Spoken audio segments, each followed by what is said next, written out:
their shared their cohabitation in that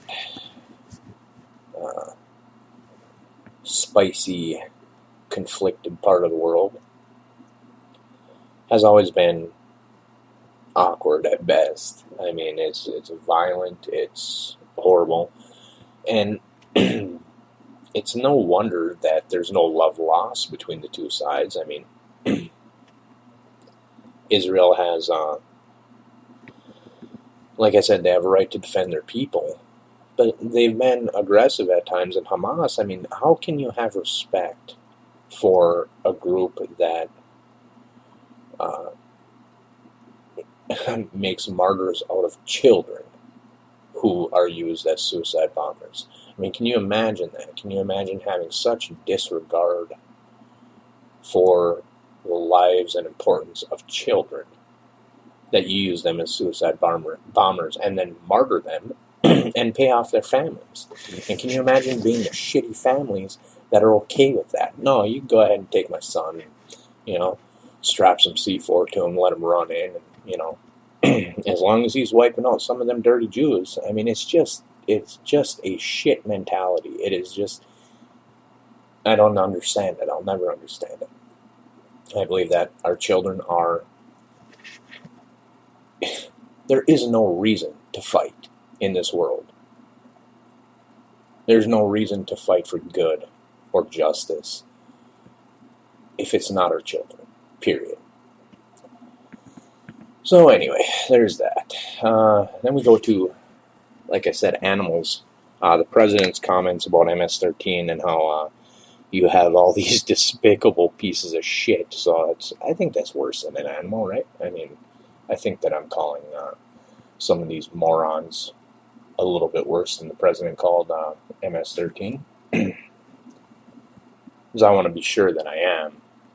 Because any moron that doesn't understand that it's okay to call killers animals. If you can, especially with the propagandized, just vile, disgusting comments that have come out of most of these people's mouths about the president himself, about the person that we elected to be our leader. Now, whether you voted for him or not, I don't give a shit. I've never said that Obama was not my president, because he was. He was all of our president.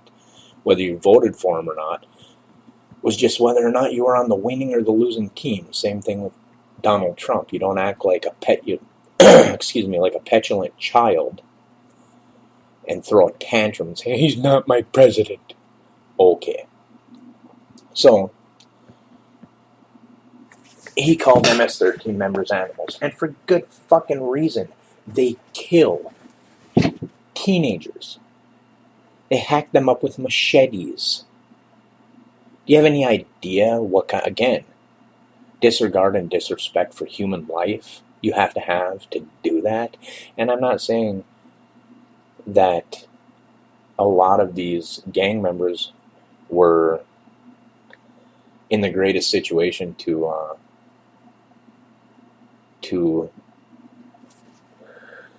avoid becoming members of this disgusting group.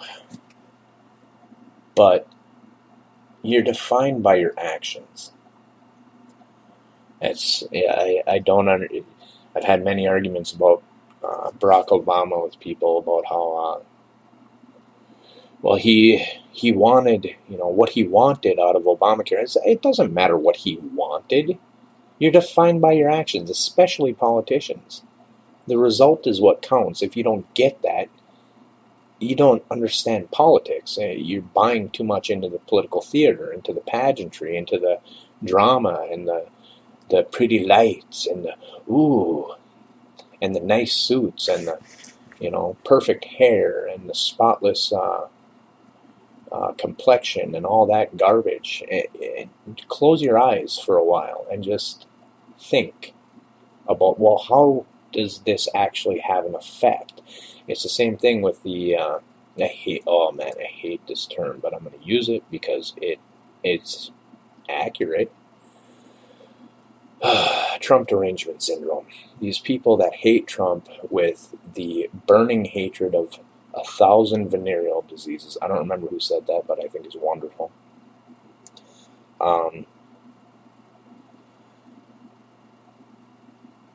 You're idiots. You're just stupid. If you cannot look at the results apart from the personality of the man, then you don't grasp what the point of having a democracy is. I don't care in the least, and neither should you, about what Donald Trump's personality is. I don't care if he's abrasive. I don't care if he's brash. I don't care if he's offensive. Actually, I do care that he's offensive because he trolls the left with precision and brilliance. And if you don't believe that, look at what has happened. He's trolled the left into a Russia investigation that has exposed the DNC, has exposed Hillary Clinton, has exposed the FBI. And now he trolls the left into defending MS13, which has nobody heard about 5 years ago. I'm a big fan of Gangland, show Gangland. I think it's on AMC. But I know that if you check out Netflix, they've got Gangland on there. And so I'm a big fan of Gangland. So I've known about MS13 for a while. But before, especially, before Trump, especially, a couple years ago when he was running, most people had never heard of MS13. And it's because it wasn't the Bloods and the Crips, it wasn't the folk, it wasn't, any of these, it wasn't the ABA, it wasn't any, what the hell is it? It wasn't a neo-Nazi group, it wasn't, it was kind of off the radar. But their actions, their brutality was just astonishing. I think it was astonishing to most gang members, for God's sake, because you look at the Bloods and the Crips, and yeah, they killed each other, which was just insanity. I mean, it never made any sense to me. Because, dude, you guys should be on the same side. Do you have any idea what kind of impact those numbers in and of themselves could do if you were to harness that and direct it in a positive way? But anyway, they'd shoot each other, they'd kill each other. Yeah, I mean, we all had heard about drive-bys and this and that and whatever. And I mean, of course, there's, everybody's heard of the Hells Angels and everything. And, so there are these, I guess, historically iconic gangs. I don't mean that in a reverent fashion. I mean that in just a,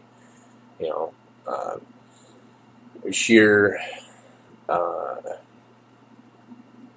know what word I'm really looking for here. Notoriety, I suppose. Name recognition. And MS13 wasn't there, and they became so notorious. Conor McGregor, the notorious one. Anyway, MS13 became so notorious, I think, primarily because of their brutality and the fact that they would use machetes instead of guns, and apparently they would take 13 seconds to kill people and everything like that. Can you imagine what 13 seconds of being hacked apart by a group of, let's say, 6 to 10 guys with machetes has got to be before you're allowed to die? It's got to be horrible. And if you can't call people like that animals, then the political correctness in this nation has gone entirely too far. Because if we can't agree that it's pretty fucked up to hack people to death with machetes, to attack them, well, I mean, they're wild dog attacks, for God's sake. Wild dogs with machetes. I mean, that sounds pretty accurate to me. What are wild dogs? Well, they're animals. Oh, okay. I don't know. Yes, the spark of divinity. That coming from Nancy Pelosi, who refuses to acknowledge that an unborn baby is a life. How about you take a big swig of shut the fuck up? Because that is stupidity on a level that I can't even appropriately express. It is stupidity upon stupidity in a jar of stupidity swirled up with more stupidity. It is just, oh my good God. But hey, no, do it up. Condemn the president for calling butchers, murderous thugs, animals. Yeah, do it. Hey, I would, at one point, probably a month or two ago, I was actually concerned about the blue wave coming this in 2018 that would it would swing the tides of political control in not just the Congress, but all across the nation. All the blue wave is coming. It's going to be a backlash against the president and his horrible ways and everything. And I actually had a little bit of a concern about that, because I don't think that people that think this way should be in office. I really don't. You can call the President of the United States all kinds of crazy shit, and you've got Maxine Waters, impeach 45, you're an idiot. And with no justification behind it. But yet you can't call a group of thugs who have skyrocketed in notoriety because of their brutality, because of the heinous nature of how they kill people. Animals? Okay, no, seriously, don't stop with that message, please. Just keep spouting that shit, because I think it's going to work out in everyone's favor when election time comes. And when I say everyone's favor, I mean, yeah. Nancy Pelosi was smart enough to cover her own ass by hushing, trying to bring a bit of calm to her party in their calls for impeachment without reason behind them. And I don't think that's going to save her at this point. I think she's screwed. I think that California is going to become a purple state. And the reason for that is over 50% of Californians do not believe in the sanctuary state policies. And I think that number is going to grow. I think it's going to grow rapidly. They don't believe in the ultra... it's not even progressive. To claim that this type of crap is progressive is an insult to progressives everywhere. It is so far left. It's leftist. It's not progressive. It's not democratic in any way, shape, or form. Does it reflect the current state of the Democratic Party? Absolutely it does. Does it reflect the principles of the Democratic Party historically? Not a fucking chance. Not even close.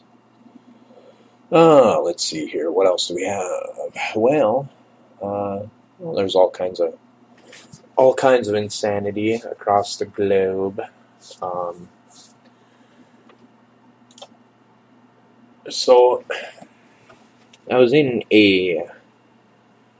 oh, well, of course.